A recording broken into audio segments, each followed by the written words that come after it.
are in what can be described as the silly season.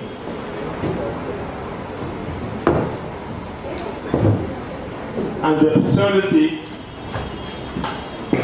obviously at the behest of the present government. No, but the conditions is okay for me to have this. In every decent democratic society,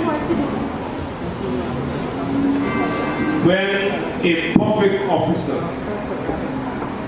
is at the center of either a judicial or administrative or contentious matter that is before the public,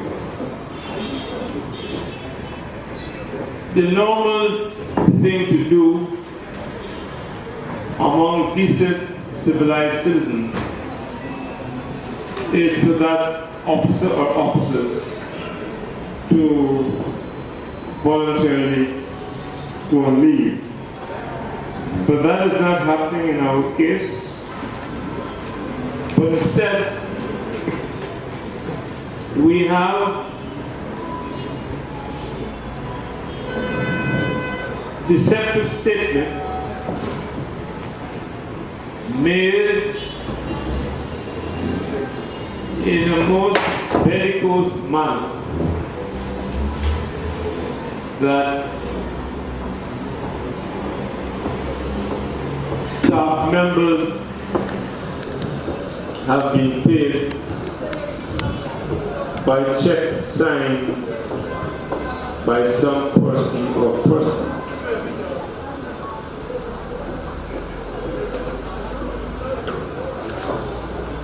That statement is ridiculous for the fact that some times recently, you'll recall that from the president down to his ministers and the party he leads or is part of had criticized continuously this council for keeping on its payroll, as they put it, excess staff. At that time, we were at pains to point out that we had not replaced a number of persons because of the general financial situation. And further, to execute the works required of the municipality, we established we were in fact short of certain key personnel. The hypocrisy, therefore, of someone who is clearly acting on behalf of or at the behest of a government to whimsically talk about paying staff is an absurd and deceitful situation. But we're paying staff when, with the connivance of certain elements, you have a person can extract from our funds $500,000 for what is clearly personal use, not authorized by the Finance Committee, and certainly not this body, the municipality. When the wharf at the stock market is collapsing because funds have not been made available, particularly when this municipality, at the instance of the previous clerk of markets, a program, a process to collect fees from the speedboat operators when the government, without notice, without discussion, denied us that money-making opportunity which was intended to be the fund for the maintenance of that wharf which is now collapsing. This talk about paying staff is deceptive and hypocritical. When you look at the condition of the Le Repentir Cemetery, when you go around the city as I have done over the past few days, and in every community there are complaints about the drainage system and the incendiary conditions faced by citizens and a threat to the well-being and health of our young people. Those statements are nonsensical. And that is the pattern and dilemma we face. When garbage is piled up around the city, it is because we have an obtuse, obstinate administration that we don't recognize now, that has refused to carry out the instructions of the duly elected council. Those of you who would have listened to the mewlings of some miscreant who, if I heard correctly, attempted to question the right or authority of the elected mayor and council of this city to use this council chamber.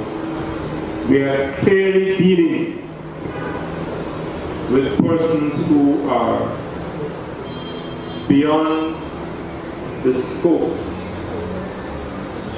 of being rational. Had I not been speaking to the media,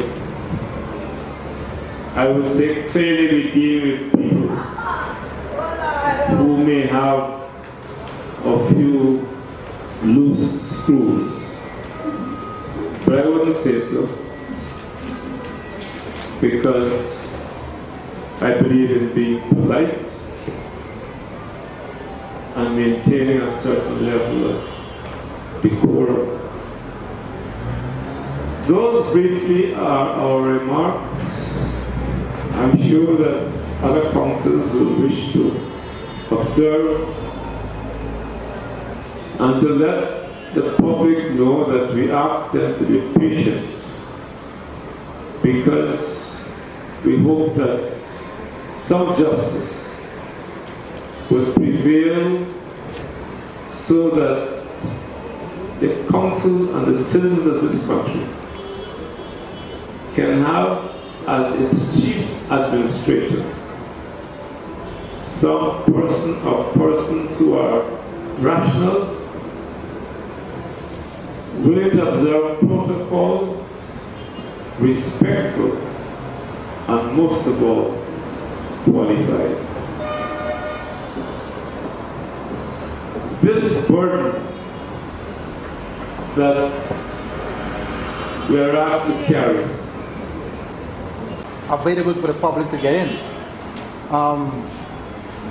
Are you telling us that because of the presence of the de facto acting town clerk, that the meeting could not have been done today? The normal statutory meeting would not be able to get any? No, I attempted to analyze the mood and the views of the majority of councils who were consulted because we anticipated certain conditions that we're very concerned that even though the state has appealed every aspect of the Chief Justice's ruling, there seemed to be some connivance to maintain the status quo to the detriment of this council and to the displeasure of the majority represented by this council of citizens of Georgetown. And it is a little comical that as recent as our Independence Day, our head of state should inveigh against the opposition for what he terms no. That this government has on umpteen occasions said no to this duly elected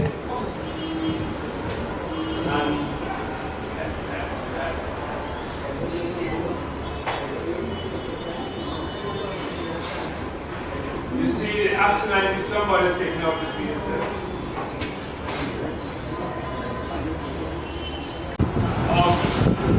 Those who feel that they should carry out instructions of the devil.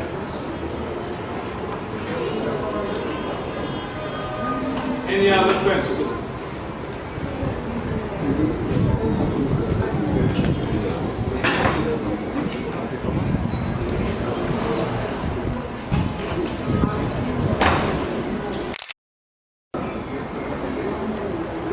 Even though the request for door to be open so you can have easy access in and out of this chambers, that request was not granted. And we heard its stupid excuse.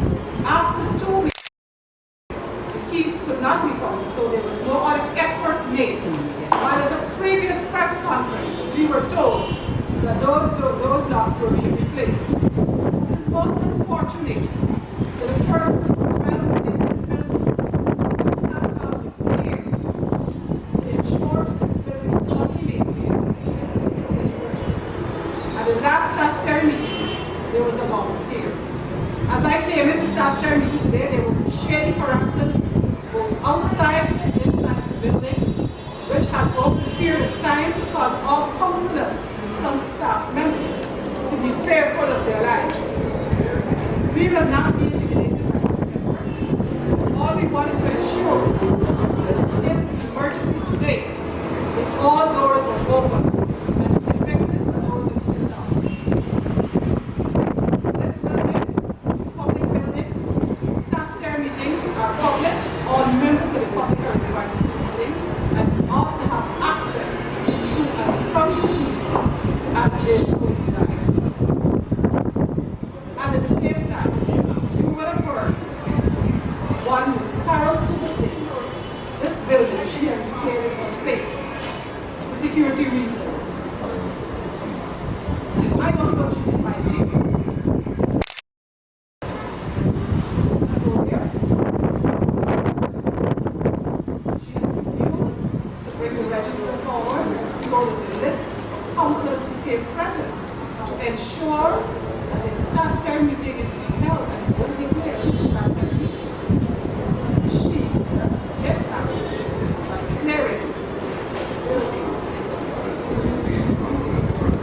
17 councillors present. Any other questions? Interpretations required by the media? I take it your wisdom will allow you to translate to the public what an absurd state we have reached, or how low we have descended at the behest of someone who is clearly a case of megalomania. Mr. Mayor, you also said that there are some shady characters, shady or questionable characters moving around City Hall, in and out of City Hall, that are perceived to be